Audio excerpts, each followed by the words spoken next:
The sea is different in December, colder, quieter. It watches, but without emotion. And every winter, it asks for something in return. This is Captain Levent, and tonight, we open the first winter page of the dark maritime log. A page filled with cold winds, broken masts, and a mystery older than most pirate legends. The date is December 1702. The place, Cape Fear, on the southeastern coast of the New World. A place feared by sailors not because of storms, but because of the silent waters that swallow sound, light, and men. Many captains believe Cape Fear had a strange pull, not a magnetic force, something else, something that waited. December 1702 became the night that forsook an entire pirate crew. Tonight, you will hear their story. The pirates of the schooner Red Mercy were known across the Atlantic, not the most powerful pirates, not the richest, but undoubtedly the most reckless. Their captain, Elias Crow, had a reputation. He laughed during storms. He drank gunpowder rum. He once fired a cannon at the moon because it was staring at him too long. Yet even he avoided Cape Fear. But in December 1702, fate pulled him into those waters. The story begins with a winter chase. The Royal Navy frigate HMS Justice had cornered the Red Mercy near the Carolina coast. The weather was calm, but something in the air felt wrong. The wind carried no salt. The gulls made no sound. The horizon looked pale, almost sick. Captain Crow looked at the sky and muttered, "We should not be here." But the Navy ship gained speed, cannons ready. Crow had no choice. He steered his ship toward Cape Fear. The crew protested. One sailor begged, "Captain, the stories, the lights, the disappearances." Crow growled, "Storms and stories don't scare me." But he would soon learn. Cape Fear was not a story. As the schooner entered the cold December fog, strange things began happening. First, the compass spun in slow circles, not fast like a magnetic disturbance. Slow, heavy, almost deliberate. Then the sea changed. The surface became unnaturally flat, like a frozen lake but not ice, just still. The crew began whispering. Some said they heard distant bells. Others claimed they saw the shapes of ships under the water, moving like shadows. The fog thickened. Visibility dropped to a few meters. Even the mast above them seemed to vanish into white emptiness. The first scream came minutes later. A deckhand named Malik vanished while tying a rope. He had not fallen. He had not slipped. One moment he was there. The next, only his rope remained on the deck, still swinging. The fog swallowed him. Captain Crow ordered the men to stay close, but the fog did not care. One by one, more sailors disappeared. No sound, no splash, just thin air. By the time the fog began to glow with a pale blue shimmer, half the crew was gone. Crow shouted, "Show yourself. What are you?" Something answered. A low hum rose from below the ship. Not a voice, not an animal, a vibration, a deep, heavy tone that made the wood tremble and the men freeze. The hum grew louder. The water below became darker dot, and then they saw it, a shape beneath the ship. Massive, silent, moving.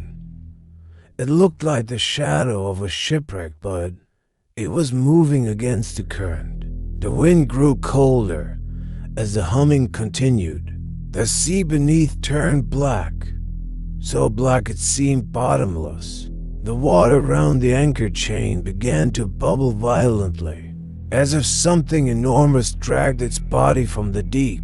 Crow drew his pistol. "Cut the chain," he screamed. But before a blade could fall, the ship jerked violently downward, like something enormous had caught the hull and pulled. The sea exploded upward in a tower of black water, a column so cold it burned the skin, and in that water, for a single second, the crew saw silhouettes, dozens of them, hands reaching, faces twisted, like drowned men clawing their way back to the surface. But they weren't alive. They weren't dead. They were waiting. The deck tilted sharply. The Red Mercy was going down. Crow gave his final order. Abandon ship. To the boats. Move. But it was too late. The fog thickened. The ocean turned quiet, unnaturally quiet. When dawn broke, the fog lifted. The HMS Justice found the Red Mercy drifting, with torn sails and no crew. Not a single man alive, not a single body aboard. Food untouched, lanterns still burning. Only one thing remained on the captain's table, a final note from Elias Crow, written in shaking ink. The sea is not empty. There's something beneath Cape Fear. Something that listens. Something that calls us by name. We did not fall. We were taken, but the ocean was not finished for 3 nights after the disaster. Strange lights moved across the surface. Soft blue glows, drifting slowly, as if someone sailed with lanterns under the water. On the 4th night, the first body appeared. He washed onto the sand at low tide. His skin was cold, smooth, hard, almost like wax, as if the sea had frozen him in time.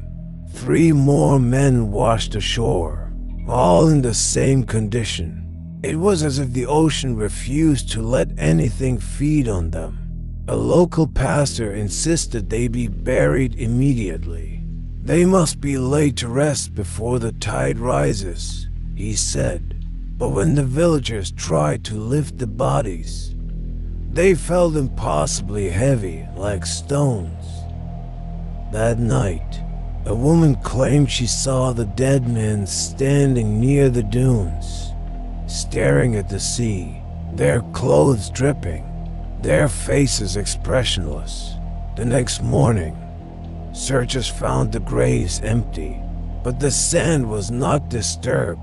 No footprints, no sign that anything had left the earth. People began calling them the drowned ones. The Navy, investigating secretly, documented a disturbing detail. The body showed no sign of decomposition, no swelling, no scent of death. It was as if they had drowned only minutes ago, even though the wreck happened weeks earlier. And then the final mystery. A damaged longboat was found drifting 30 miles offshore. Inside were 5 sets of footprints, but no one was inside. Only a single message carved into the wooden plank. We followed the call. To this day, no one knows what pulled the men back into the dark water, and no one knows why the sea returned them only to take them again. But local sailors repeat one warning, passed down for more than 3 centuries. When the December storm comes, stay far from Cape Fear. The drowned ones still walk the shore, searching for the ship they lost. Until our next voyage, may your bow be clear, and your rudder find its path If you enjoy these deep sea mysteries, remember to like and follow.